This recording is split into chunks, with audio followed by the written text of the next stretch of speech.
je sais pas où on va avec ça. Concrètement, je ne sais pas si ça peut être applicable. Véritablement, je ne me rends pas compte. C'est tellement gros, c'est tellement irréel que je ne sais pas comment on peut interdire des matières premières dans un métier, quoi. C'est ouf, quoi. C'est trop gros pour être vrai, c'est pas possible, quoi. On a l'impression de payer pour la côté affranchi de certaines règles, quoi. Concernant les encres couleurs, donc le souci qu'on en a en ce moment en France avec l'arrêté du 6 mars dernier, c'est que la France veut nous interdire l'utilisation des pigments couleurs à partir du 31 décembre 2013. Cette interdiction serait basée sur un décret qui lui-même utilise les colorants qui sont dans les teintures pour cheveux ou les rouges à lèvres. C'est en tout cas pas adapté aux pigments qui sont utilisés dans la couleur. Alors il y a certes des problèmes avec les pigments couleurs qu'on utilise dans le tatouage. Maintenant, il n'y a pas suffisamment de problèmes au vu du nombre de tatouages qui sont effectués chaque année pour estimer que c'est un danger pour la société. Il y a très peu de cas d'allergie, c'est quasi nul en fonction du nombre de tatouages qui sont effectués tous les ans. Et il y a très peu de cas d'infection dus en tout cas aux pigments ou à la façon de tatouer des tatoueurs. C'est généralement plus un problème d'hygiène du client après ou un manque de soins. Jusqu'ici, il n'y a jamais eu de corps avéré de gens dérangés ou même décédés par rapport au tatouage, par rapport à la couleur. Alors qu'il y en a par rapport à l'alcool, par rapport au tabac, et ce sont des produits qui ont toujours cours. Et nous, on ne sait pas pour quelle raison, ça tombe comme ça, les couleurs, on va nous les interdire. Il y a différents types d'encre, c'est-à-dire il y a ceux qui sont faits dans des pays comme la Chine ou même le Maroc.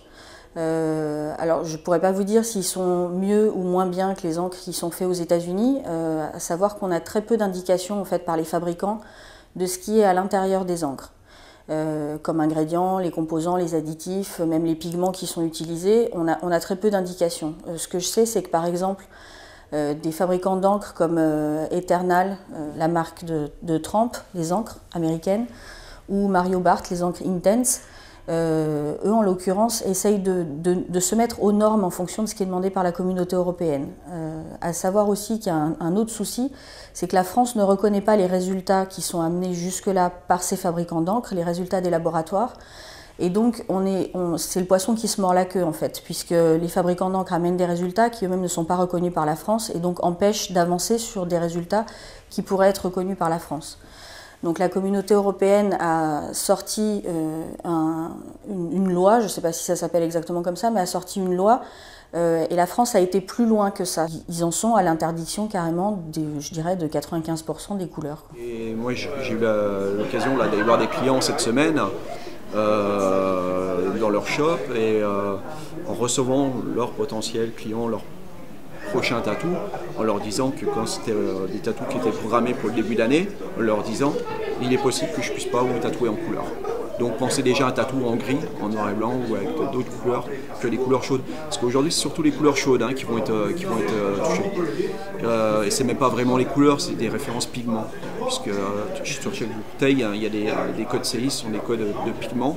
Et c'est ces codes pigments, certains pigments qui, pour le ministère de la Santé, sera interdit.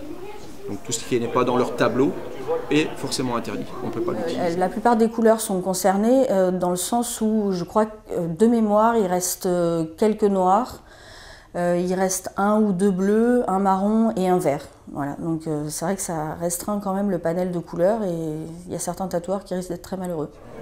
Ah, c'est horrible. Si une fois j'ai plus la couleur pour bosser, je me demande même si je vais pas arrêter le tatou, quoi. Parce que bon, la couleur, c'est spécialement ce que j'aime faire. J'adore faire ça. Rien que sur moi, déjà, il n'y a que de la couleur. Et j'ai jamais eu j'ai jamais eu aucune allergie sur moi, alors que j'ai vraiment une peau merdique. Et j'ai jamais eu aucun de retour avec des clients, quoi que ce soit, lambda, quoi. Et je pense que dans la cosmétique ou dans l'alimentation en France, même dans le monde entier, il y a beaucoup plus de problèmes que dans les encres de tatou.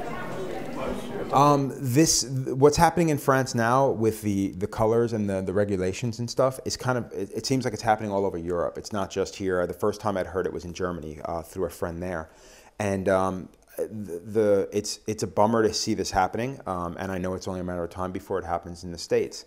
It's basically what's happened is the business has gotten huge, and this is the bad part, because now the government and individuals are A, trying to make money off of us, and B, trying to regulate it, because the fact is the more people that get tattooed, the more chances there are of there being a problem. It could be 1 out of 1 million people, it could be 1 out of 100 people. It's going to happen. I think that the most we can hope for is that the government is willing to listen, and these lawmakers are willing to listen to what we have to say. And as long as there are individuals in our trade that are willing to take the time to educate themselves and at the same time educate individuals that are trying to pass these laws, because I think we all know that individuals passing these laws 9 times out of 10 have no idea what laws they're passing and why they're passing them. They've been handed a bill, they've been handed something, and now they have to make it happen. And most of the time these people are just as uneducated as the individuals that are tattooing on a daily basis. If you ask 9 out of 10 tattooers what makes up their pigment that they put in the skin every single day, most individuals will not be able to tell you. And I think more tattooers need to be aware of that. And I think that something like this, as shitty as it is and as scary as it is for the future, might be something that we need a little bit of. And with any luck, it's not the kind of thing that sweeps over us and destroys us, but maybe it will kind of educate us and force us to educate ourselves. Ce qui fait peur, ce qui a mobilisé aussi les gens du monde entier pour la pétition qui a été mise en place donc, pour lutter contre cet arrêté, c'est que les tatoueurs européens et même américains ont peur du risque de contagion justement. C'est-à-dire qu'une fois que si cette loi, enfin si cet arrêté est vraiment mis en place en France, ils ont peur que ça s'étende aux pays européens et que ça aille jusqu'aux États-Unis, puisque la FDEA, ce qui est censé donner l'aval aux États-Unis pour utiliser le moindre produit cosmétique ou alimentaire, est en train d'étudier justement les pigments couleurs et en est juste aux prémices de ces études. Donc ils ont peur qu'en fait ils n'aillent pas au-delà et que tout simplement ils fassent comme la France, ils interdisent les pigments couleurs par principe de précaution et uniquement par principe de précaution.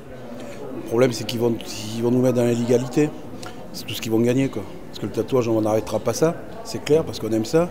Donc voilà, on se prendra des contrôles et voilà quoi. Ça ira pas. C'est pas lors de la prohibition que l'alcool s'est arrêté de couler, un peu comme pareil pour les couleurs. C'est pas parce qu'il y aura une loi qui va passer que les couleurs vont s'arrêter du jour au lendemain, même si jamais il y a un décret qui passe. Faut pas se leurrer, les tatoueurs n'arrêteront pas d'utiliser la couleur malheureusement, même si c'est la loi qui veut ça.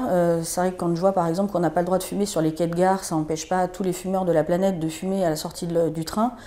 Maintenant, le danger, c'est pas tellement que les tatoueurs travaillent en dehors de la loi, c'est surtout qu'il n'y aura plus aucun contrôle sanitaire là-dessus. Si à partir de là, il y a des soucis médicaux liés au tatouage, on ne saura plus si c'est lié au pigment, si c'est lié à la clandestinité entre guillemets des tatoueurs, à l'hygiène en fait des tatoueurs ou des clients. Il n'y aura plus aucun moyen de mesurer ce genre de choses. Mais bon, il va falloir se battre, quoi. Il faut qu'ils bougent, il faut que tout le monde bouge, quoi.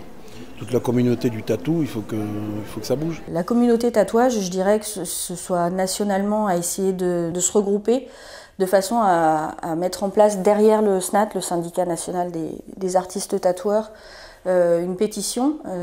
Donc ils avaient obtenu un rendez-vous avec un attaché parlementaire de mémoire du ministère de la Santé pour aborder justement le sujet soit d'un délai de mise en place de cet arrêté, soit l'annulation tout simplement. Il y a à peu près 2 semaines, j'étais chez moi et je me demandais encore pourquoi personne n'était au courant de toute cette histoire.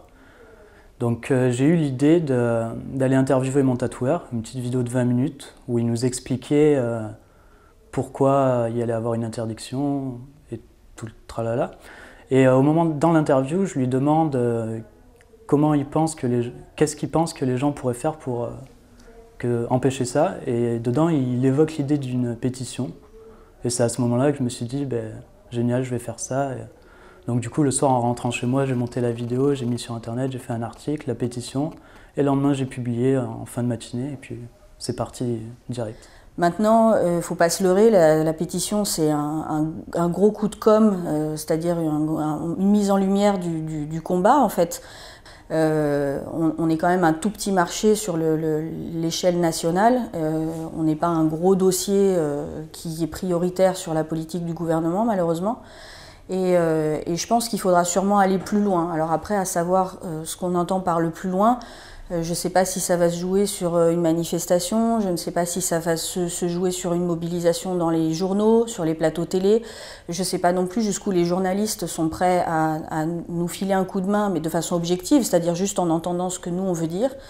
Voilà, on en est là. La solution, de toute façon, c'est se mettre autour d'une table, comme d'habitude, et puis d'en parler, à la place d'imposer encore une loi qui va être difficilement applicable, en fin de compte. Donc, à la place, se mettre tous d'accord, attendre, et puis trouver des solutions avec les fabriques d'encre, et nous écouter aussi, parce que nous sommes les premiers au courant des problèmes qu'il y a avec certaines encres, et nous sommes demandeurs, tout simplement, quoi. Nous sommes à Schotzeg, petit village du Cantal, où nous avons organisé un festival international du tatouage qui a ramené plus de 10 000 personnes. Une analyse financière a démontré que le chiffre d'affaires généré pendant la période du festival a ramené 630 000 €. Un arrêté aujourd'hui pris à la va-vite met la profession en danger, mais aussi bien sûr le festival. Ce festival a des retombées économiques importantes pour le village, mais aussi pour la région. Et c'est vrai qu'on s'inquiète vraiment. Avec ces nouvelles dispositions au niveau des encres, là, en tant que commerçant, on risque d'être pénalisé et puis tout perdre avec ce festival qui a ramené beaucoup de monde et qui a fait parler du département et du pays, quoi.